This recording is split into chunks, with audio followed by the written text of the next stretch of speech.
Hello family, welcome to Tattletale. Hope you enjoy our stories. Please don't forget to like, subscribe, and share. Thank you fooled my cheating Stbxw into thinking I was cheating, then thermonuclear shinobi ghosted and served her Christmas Day. Part 2, Update 1. Okay, so since none of the other relationship subs are allowing me to post an update, and I can't post a new topics on nuclear revenge, I'm putting the update here on my profile. There are two key events that happened over the course of the last 2 weeks that I want to highlight before the meeting with my Stbxw and her lawyer. Christmas Day was the first full day I spent in my new apartment. It's still a work in progress, as I have more stuff I want to get. But overall, I've made it my home, since I'm going to be here for 2 years at least. My boys and the eldest GF came over and spent a good portion of the day with me. The GF brought over treats she'd made and also whipped up a really nice meal. I got to sit and talk with my sons in a way I hadn't done in a really long time, and it was nice. My big sis also came over with more goodies and hung out with us also. It had been the first time she'd seen her nephews in nearly a year. Having all of them around did me some real good. As if I were by myself, I think I would have just drank myself into a stupor. Everyone cleared out around 8-ish, and I decided I wanted to go hang out with Joey and his wife Claudia. Hung out with them for a couple hours, had a couple drinks, and then went back home. The next big development happened last week, 12/29/20. Around midday, I get a text from Nina asking if I was busy that night. I of course wasn't, so we agreed to meet up after I got off of work. She shows up and we go to a diner not far from where I work. Here in NYC, we're doing indoor dining at 25% capacity, thanks to the Rona, but there's mostly no trouble getting seats because so many of us opt not to dine out as much these days regardless. So after we're seated in order or food, Nina pretty much lays all of her cards on the table. And honestly, I knew this was coming. She basically confessed that she's like me all the way back since we were teenagers, but never got the chance to tell me since Sue swooped in and scooped me up before she could. For context, I've known Nina longer than Sue by 2 years. As I mentioned, she's been the fourth point of my social square of myself, Oz, and Joey. We were the social outcasts in high school, the raver kids who didn't fit into all of the other cliques. Back then, Nina had a weight problem and was diabetic. She was the heavy-set goth chick who was super cool, but no guy would ever give a second glance at. But we always had chemistry. These days, Nina is a personal trainer and yoga instructor. She was the ugly duckling who grew into one hell of a beautiful swan, if I must say. Long story short, we decided that upon the finalization of my divorce, we are going to start seeing each other. And yeah, I slept with her that night, took her back to my new pad, and we had a grand old time. Am I ashamed of sleeping with her? Hell no. Nina's been a better friend to me than Sue ever was. That's not saying Sue wasn't my best friend, but through the near quarter of a century I've known Nina, she's always supported me. Even so much as I learned that day willingly taking a step back from her own feelings to allow me to pursue and eventually start a life with Sue. That resonated with me on a level I didn't think it would. That kind of selflessness towards another person is the definition of real love. I know it sounds like I'm just trying to justify in my head that sleeping with her was the right decision. To me it was, and I plan on exploring what's to come with Nina and I with total commitment. Okay, on to yesterday, the day I met my wife and her lawyer to discuss the divorce. It's now been 2 weeks since I ghosted my Stbxw. This past Monday, I got a phone call from my staking that Sue's attorney has scheduled a meeting for us to discuss the terms of divorce on 1/6/21, which was yesterday. I met with him the Tuesday morning to discuss the terms I'm wanting. Long story short, uncontested divorce under the grounds of marital neglect from Sue. My terms are full division of assets, and me selling my half of the house ownership to her, she can have it. We keep our respective vehicles. I keep my cabin in the Poconos. And under the pretenses of marital neglect, she gets no spousal support from me. As for 17, what I'll refer to my son as from here on, he's free to choose who he wants to reside with following the divorce, which will most likely be me. So Wednesday comes and I show up to my lawyer's office dressed in my Johnny Cash best. My wife and her lawyer, she looks like shit, barely holding it together. I give the stone face. I won't bore you with the lawyer babble, but her lawyer presented an offer for terms of reconciliation. I shot them down almost as soon as she finished listing the details of the request. Like I said, I'll spare you the details of the meeting. Long story short, we agreed to a legal separation leading to an uncontested divorce. The only revision is that I will pay her $653 a month of temporary spousal support to cover the cost of utilities until she's gainfully employed again. Yep, she got fired for effing POS. He got canned as well, up to a year after the finalization. I make enough that it won't hurt me financially even if she drags her feet finding a new job, and she's got enough in her savings to live off of for quite some time. Once a full calendar year has passed after the finalization date of the divorce has passed, she's on her own. Small price to pay for being rid of her cheating ass. It'll take roughly 3 months for things to go through, so early April, if there's no cock-ups, I'll be free of her. So after the meeting, my lawyer gives me some final words before telling he'll be in touch to update me on the progress of the filing. Back out on the street, Sue chases me down and asks, can we talk? I figured I'd give her at least that. She held it together fairly well in the meeting, but outside let the waterworks flow, saying how sorry she was and how she never meant it to go as far as it did. She says she never expected to fall in love with POS, but knew when she thought I was cheating how wrong it was to betray her own husband in such a way. She asked could I ever find it in my heart to forgive me, and that maybe in a few years could we try to start over, that she can't imagine what her life is going to be without me. I tell her to start imagining it soon, because this will be the last time I ever speak to or see her. I tell her that 17 is almost a man and old enough to make his own choices as to his own future.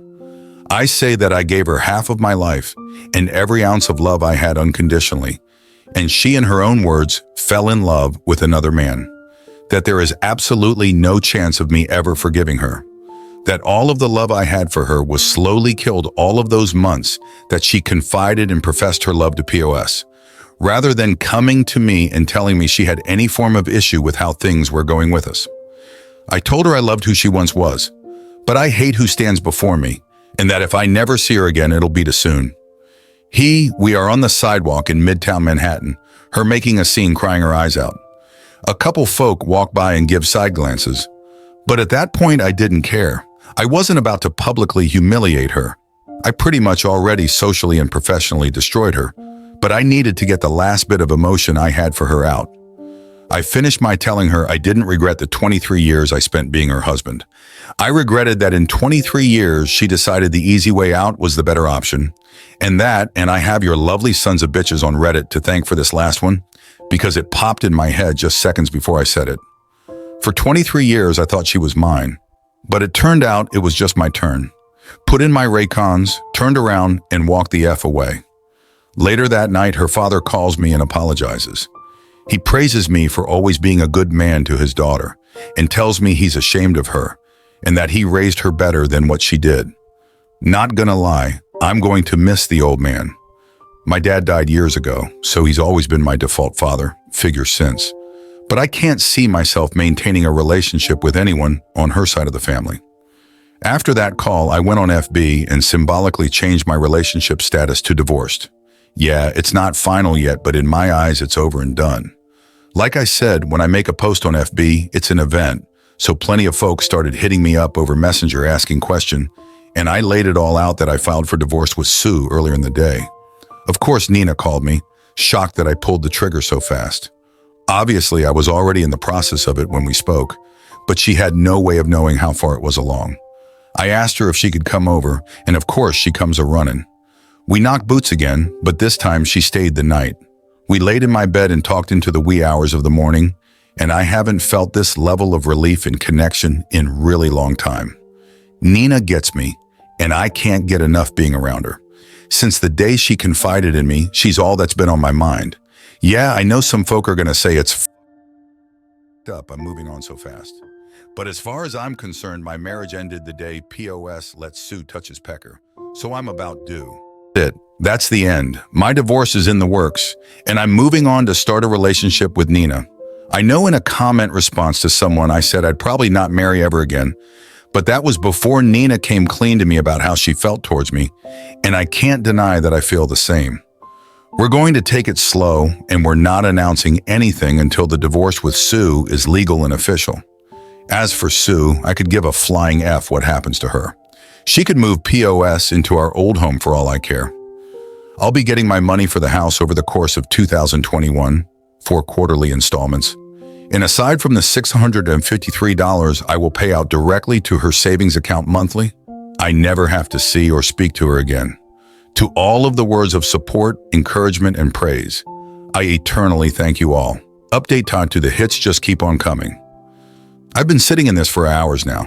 Didn't know where to post this, so this sub seemed appropriate.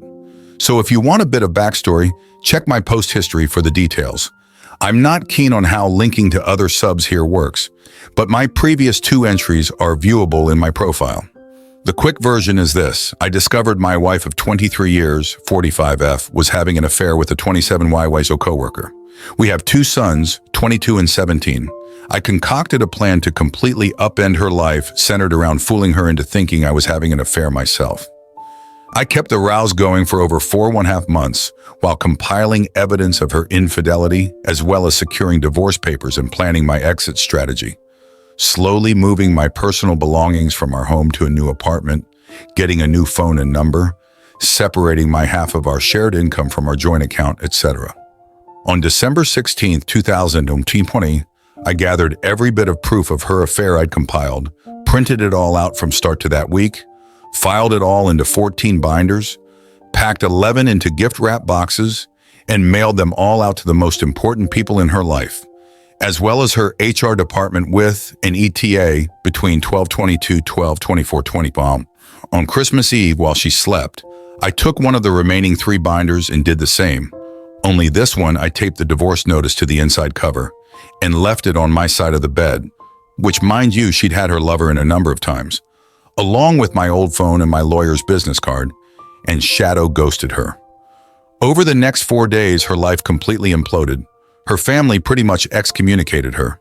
Her friends, the ones who didn't know of the affair, ostracized, and my own mother took her to task, calling her the most scathing and vile things you could possibly think of. Her and her lover were also placed on administrative leave and eventually fired. Last week, we had our divorce hearing and settled on a legal separation into uncontested divorce, with a few provisions in place for transitional income since she's now unemployed. I'm to pay out the price for the utilities, $653 a month, until either she finds gainful employment or upwards to 1 year after the date of the divorce's finalization, which is expected to be 3 months from now. She keeps the house, her car, and her half of the shared assets. I keep my half of the assets, my vehicles, car, motorcycle, and boat, and my vacation property, cabin in the Poconos. After the hearing, we had one final exchange where she tried to explain away her infidelity and begged me to give her a second chance after the divorce is finalized. I, of course, said no, gave her some choice words, and walked away from her forever. This brings us to last night, as only my closest friends, 2 sons, older sister and mother have my new contact info, and I've completely blocked my Stbxw on all social outlets.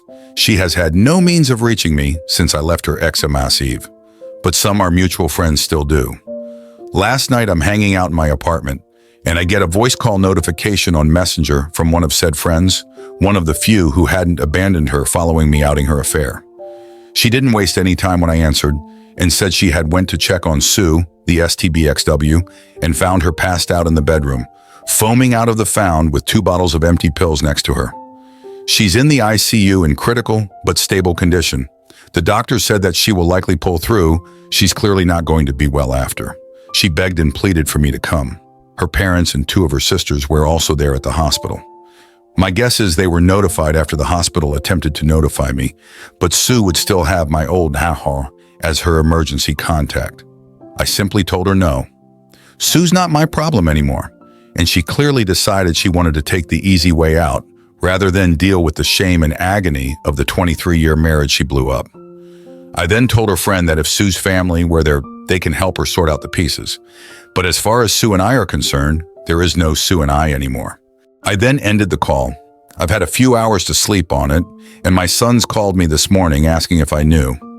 I told them yes, but I also let both of them know that if they want to be there and supportive of their mother, I will not hold it against them or judge them for it. She is their mother after all, but I myself wash my hands of her and care little to nothing about what she does for or to herself anymore. They were both a little taken back by this, but respected my stance. However, now that the news has broke about her suicide attempt, many of those friends who dropped her are all starting to surface again and saying I need to be there for her. That even despite what she did to me, I need to support her in her time of need. I've also been informed that her AP tried to visit her this morning, but wasn't allowed because he's not family. I'm getting dogpiled on to go see her, but I feel nothing for this woman anymore. I haven't for a very long time. I checked out during the process of getting my payback for her betrayal, and I stand by the fact that I don't care at all for what she's done. In fact, it makes me hate her even more. She's the one who was unfaithful. She's the one who, through a near-year-long fling with a guy 5 years older than her oldest son, was worth destroying 23 years. And now that she has to face the consequences of her choices, she chooses the most selfish way of deal with. Even now, seeing as she's in all likelihood going to survive, she's cultivated immediate sympathy from everyone who took her to task. And I'm being made out to look like the jaded ex-husband, unwilling to sympathize for her family, not her dad. He's reached out to me over the last few hours and said he respects my decision to stay away. It's like I never even truly knew this woman. 23 effing years and it comes to this. Yes, I know the way I broke things off with her may have put her in a poor mental state, but now a whole new can of worms has been opened up because either she had a complete mental breakdown and decided to self-delete herself, or she made an extremely risky and calculated move to cull favor back from people who just weeks prior condemned her for betraying me. She cheated on me, and now she's the effing victim? Sorry if this comes off as rantish, but I'm here trying to wrap my brain around this. I want to be perfectly clear, I am not going to visit Sue. She waived her right to me caring about her well-being the day she let POS, my personal nickname for her lover, put his dick inside her. This might come off as heartless because despite the cool, calm, collected way I've been throughout my who ordeal, my feelings are still very much raw. But I don't give a F about this woman. Haven't for a very long time. I'm aware I'm going to be vilified by a number of folk here. I don't much give a crap. Think of me however you want. If you were in my shoes, you'd see her actions vastly different. Some of you folks are going to go look up my post history and see the story of what I did to her. And you're going to draw the conclusion that her suicide attempt was my fault. That me tormenting her for all of those months, fooling her into thinking I was cheating on her while she actively cheated on me, then destroying her socially and professionally as a result, was the catalyst for her meltdown. Maybe it was. Maybe I am heartless sociopath. But as Arthur Fleck so famously said, you get what you effing deserve. I gave this woman half of my life and did absolutely everything to be the best possible husband she could ever have. By her own admission, I had no bearing in her decision to step outside of our marriage. She did it for her. Her selfishness knows no bounds, and I am glad to be rid of her. If it makes me the bad guy because I will not go see her and never plan on interacting with her ever again, so be it. I hold true to my damn convictions. She made the choice to betray me. She made the choice to put her needs above the needs of our marriage. So now it's my turn to choose to me over everything else. She can rot in the darkest pit of hell for all I care. Let everyone else help her fix her. My obligation to ever care about her well-being ended the day we signed the separation agreement. I just needed to get this off of my chest. If you're going to cast judgment on me for feeling how I feel, save it. Like I said above, after 23 years and 2 children, I never really knew this woman after all. I have no sympathy for her, and I never will. Let her effing rot. TLDR, fooled my Stbxw into thinking I was cheating for 4 months while she was having a year-long affair with a younger man. Executed a plan to destroy her life during the process, culminating with ghosting her and serving her divorce papers as she slept over Xmas even. Watched her life upended over the next 4 days while completely off the grid from her. Divorce hearing was last week. Settled on full separation leading to uncontested divorce. Last night, she tried to kill herself by overdosing on pills. Now everyone within her circle who ostracized her for cheating on me is flocking to her for support and are actually mad at for not doing the same. Seriously, FML. Quick update. I've been informed by Sue's dad that she's been moved from the ICU to the mental health wing. Doctors are still monitoring her mental state. She's conscious and cognitive again, but obviously lethargic. Her father told me she asked, "Did I come to see her?"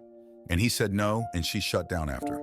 He respectfully said any further news he'll share only if I inquire, because he understands the headspace I'm in. Also, I've scheduled counseling for 17. The first consultation is this coming Monday. The remainder of the convo was Sue apologizing for he betraying me and asking again, was this really the end? I look her dead in the eyes with no hesitation and say yes. It's been over long before I served the divorce notice on Christmas. I felt that was my cue to depart. No words were said, because what more could be said? I left her sitting on the couch, closed the door behind me, got in my car and drove home. It's 2:56 a.m. as I'm typing this. I needed to get this out while it's fresh in my head. This is it. The saga of Sue is done. 17 and I are both scheduled for counseling in the coming weeks. Nina and I are still going strong and sticking to the plan of keeping things under wraps until my divorce is final. I'm staying active and motivated and looking forward to a future with a woman I know will cherish and honor me, because she's done so from the shadows for decades. It's time for me to focus on the life ahead of me, so this will probably be the last time I post for a while. Maybe I'll come back with an update when the divorce is official. To everyone who has sent me words of encouragement and well wishes, thank you. To all of those who praise me for my plan of revenge, I could honestly say I wish it never came to it, but if I had to go back and do it again, I wouldn't change a single thing I did, aside from maybe doing more to POS than just getting him fired. And to the one guy who harassed me saying I deserved it because I graped my wife, you're effing delusional and get F-ed you tag nut, hopping my green ass on out of here. We have reached the end of our story. Don't forget to like, Stbxw, and share. Bless family.